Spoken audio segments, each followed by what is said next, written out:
Dans le prochain épisode de Plus belle la vie, Léo prend tous les risques pour Agathe. Kylian hérite du bar du Mistral. Quant à Alexandra et Kevin, réussiront-ils à se mettre en couple? Attention, les paragraphes qui suivent contiennent des spoilers sur l'épisode de Plus belle la vie diffusé demain soir sur France 3. Léo prend des risques pour Agathe. Luna est requise à la morgue pour identifier Pavel. Patrick lui présente ses condoléances, mais Luna avoue qu'elle se sent libérée. De son côté, Ariane recueille les aveux de Lorraine. Celle-ci accuse Luna d'avoir tiré Pavel vers le bas. Il ne pensait qu'à elle alors qu'il avait beaucoup de potentiel comme criminel. Quand il a appris que Luna avait réussi à s'échapper, il s'est mis à pleurer. C'est là que Lorraine a décidé de le tuer. Le week-end passé, Léo se rend dans le bureau de Revel pour plaider la cause d'Agathe. Il déclare que c'est grâce à elle qu'ils ont réussi à arrêter Pavel et sauver Luna. De fait, Agathe mérite une remise de peine. Toutefois, il en est hors de question pour le procureur qui estime que la place d'Agathe est en prison. Pendant ce temps, Claire passe voir Agathe dans sa nouvelle planque pour lui apporter de quoi manger. Cette dernière en profite pour la remercier de lui avoir sauvé la vie. Claire rétorque qu'elle l'a fait pour Léo et pas pour. Claire lui demande ensuite ce qu'elle compte faire une fois libérée. Agathe affirme être amoureuse de Léo. Claire l'est également et estime que Léo mérite d'être heureux en restant à Marseille pour profiter de sa retraite et de la routine qu'il s'est créée. Un peu plus tard, Léo passe voir Agathe à son tour. Il lui annonce que Revel ne veut rien entendre. Agathe ne voit pas d'autre solution que de quitter la France. Mais Léo espère plutôt retrouver la vidéo de Revel en compagnie des escortes pour le faire chanter. Agathe considère que c'est trop dangereux.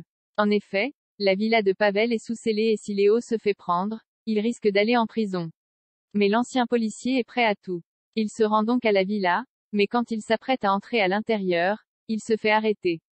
Kevin se met en couple avec Alexandra au Marcy. Emily aperçoit Kevin à une table voisine de la sienne et remarque sa nervosité. Elle prend de ses nouvelles, s'installant en face de lui. Kevin avoue qu'il a des problèmes de cœur mais il ne veut pas embêter son ex avec ses histoires. À force de le questionner, Emily comprend finalement la situation. Kevin se confie sur ce qu'il ressent pour Alexandra. Il a des sentiments et du désir pour elle, mais il éprouve encore un blocage du fait qu'elle ne soit pas opérée. Emily lui suggère d'écouter son cœur. Kevin passe donc chez Alexandra pour lui demander d'officialiser leur relation. Il est prêt à leur laisser une chance même si elle ne prévoit pas de se faire opérer. Alexandra est ravie. Les deux amoureux s'installent sur le canapé.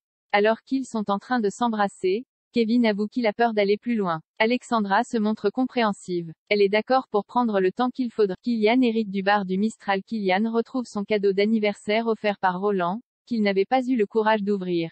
En compagnie de sa sœur, il en découvre enfin le contenu. Il s'agit d'une clé avec un porte-clés en forme de gant de boxe.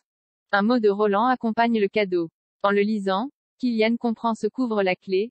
Accompagné de Lola, Kylian se rend à la salle de boxe de son père. La clé ouvre son ancien casier. Kylian voit ce cadeau comme un message de la part de son père. S'il a besoin de se défouler, c'est sur un sac qu'il doit frapper.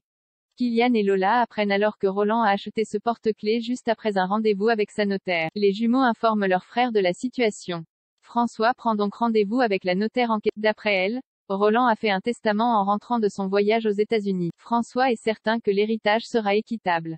Quoi qu'il arrive, Lola souhaite surtout que rien ne divise leur lien familial. Lors du rendez-vous, la notaire annonce que François hérite d'un terrain au lieu-dit de la Rouvière, que Thomas hérite d'un voilier de 10 mètres, que Lola hérite d'une assurance vie de 145 000 € et enfin, que Kylian hérite du bar du Mistral. François estime que Lola et Kylian sont avantagés dans la répartition. La notaire réplique que Roland a sans doute voulu léguer davantage à ses enfants mineurs pour leur permettre de se lancer dans la vie. À la sortie du rendez-vous, François exprime son mécontentement. Kylian promet qu'il n'était au courant de rien.